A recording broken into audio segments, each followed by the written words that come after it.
السلام علیکم ورحمۃ اللہ وبرکاتہ۔ الحمد للہ رب العالمین والصلاة والسلام علی اشرف الانبیاء والمرسلین نبینا محمد صلی اللہ علیہ وسلم۔ محترم سامعین و ناظرین کرام اور اسلامی بھائیوں، آج انشاءاللہ ہم آپ کو اس ویڈیو کے اندر بتلائیں گے جنت کا داخلہ اعمال صالحہ سے نہیں، رحمت الہی سے ہے۔ اللہ تبارک و تعالی انسان کو جتنے بھی نیک اعمال کرنے کی توفیق دے دے، بہرحال وہ اس حد کو نہیں پہنچ سکتا یا وہ اس حد کو پہنچنے والے نہیں ہیں کہ وہ ان کے ذریعے اس جنت میں داخل ہونے کے قابل بن جائیں جس جنت کی چوڑائی آسمان اور زمین کے برابر ہے۔ وہ اللہ تبارک و تعالی اپنے نیک بخت بندوں کو محض اپنی رحمت، فضل، احسان اور جود و کرم کے ساتھ جنت میں داخل کرے گا۔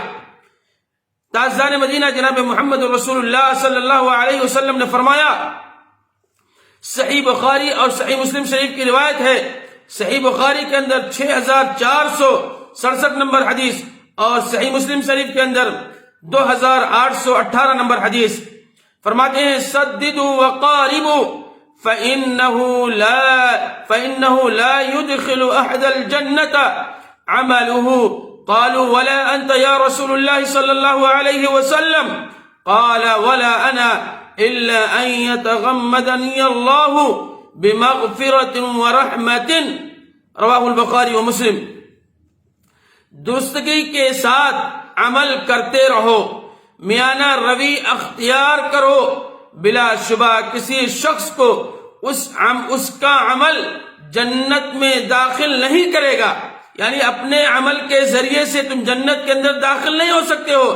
صحابہ کرام نے عرض کیا، اے اللہ کے نبی علیہ السلام، آپ کو بھی نہیں؟ آپ صلی اللہ علیہ وسلم نے فرمایا مجھے بھی نہیں، یعنی اپنے عمل کے ذریعے سے میں بھی جنت کے اندر داخل نہیں ہو سکتا ہوں۔ فرمایا مگر یہ کہ اللہ تبارک و تعالی اپنی رحمت کے ساتھ مجھے ڈھانپ لے۔ تو گویا کہ جنت میں جانے کے لیے اعمال صالحہ کے ساتھ ساتھ رحمت الہی ہوگی، تبھی انسان جنت کے اندر داخل ہوگا۔ اگر رحمت الہی نہیں ہوگی تو یہ جان لیجئے کہ وہ شخص جنت کے اندر داخل نہیں ہوگا۔ اللہ رب العالمین سے دعا ہے، الہ العالمین ہم تمام مسلمان بھائیوں کو تو جنت الفردوس کے اندر جگہ عطا فرما۔ الہ العالمین تو اپنے رحم و کرم سے ہمیں جنت کے اندر داخل فرما دے۔ الہ العالمین ماضی کے اندر جو غلطیاں سرزد ہوئی ہیں تو اسے معاف فرما دے، آمین یا رب العالمین۔